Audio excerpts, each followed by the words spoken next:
George Will just recently wrote an article that I actually agree with. Oh, that's interesting. He's, of course, a conservative columnist. And he wrote about Don Siegelman, former governor of Alabama, who's a Democrat. Now, Siegelman was prosecuted for corruption. And they had said that he'd taken a wealthy donor, Richard Scrushy, had him donate to a cause that he cared about. And in fact, that was just a lottery campaign for the state. And he had gotten a position on the health board based on that in the state. Now, the first time they brought these charges up against Don Siegelman, the judge threw it out immediately and said this is absurd. But nonetheless, they came up with some new charges and they brought it up anyway, the same issue, really, in essence, because as one Republican operative has now come out and said, Karl Rove told the prosecutors in Alabama to target Don Siegelman because they viewed him as a threat and they wanted his opponent to win.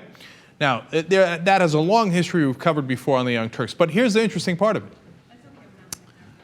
What President Obama's team has decided to do with it. Instead of backing Don Siegelman, or, you know what, not even saying anything about it, say, oh, you know how Obama is. He's risk averse, it's too risky, let's not get involved in that mess and let it go through the courts as it normally does. No. His Solicitor General actually filed a brief with the U.S. Supreme Court saying that corrupt intent was definitely established and that the Supreme Court should not hear his appeal. Now, he's already served 9 months for this absurd bribery conviction, and he's out of jail now as the appeals go forward. But so basically, the Obama administration is saying, throw him back in jail. Now, you might say, oh, okay, well, maybe it's because we're such libs and we're in favor of Siegelman. But wait a minute, George Will says Siegelman didn't do it and that this is not corruption. In fact, George Will says, if you call this corruption, almost everybody should be arrested.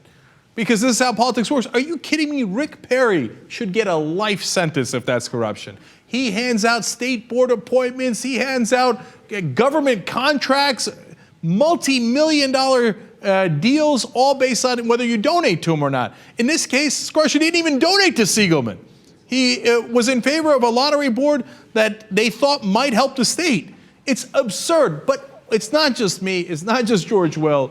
It's 91 former and current state attorney generals saying this case is atrocious.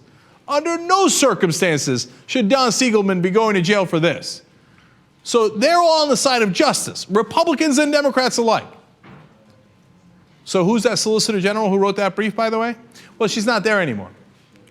It's Ilana Kagan. She's now on the Supreme Court. Why?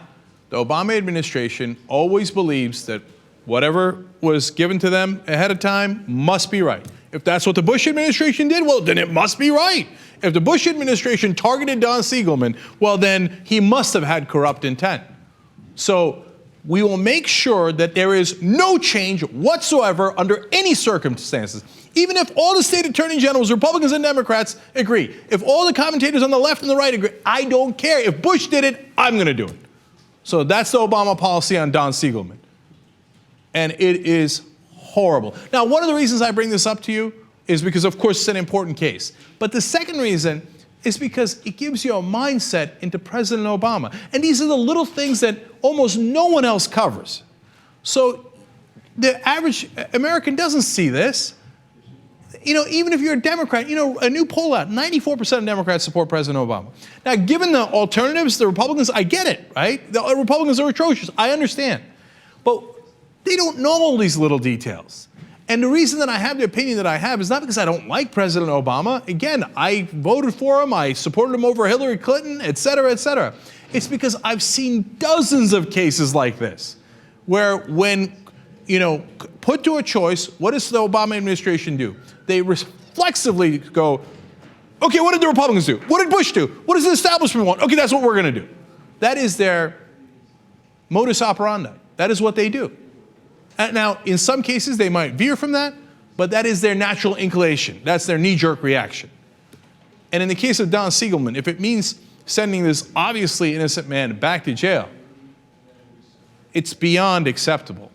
It's one thing if you want to play your cute political games, but you want to do it at the, you know, at the cost of an innocent man's not just career. I mean, God, of course, After that, his political career was destroyed because of these false charges. But his very liberty, you're going to play around with that because you want to defer to what the Bush administration did?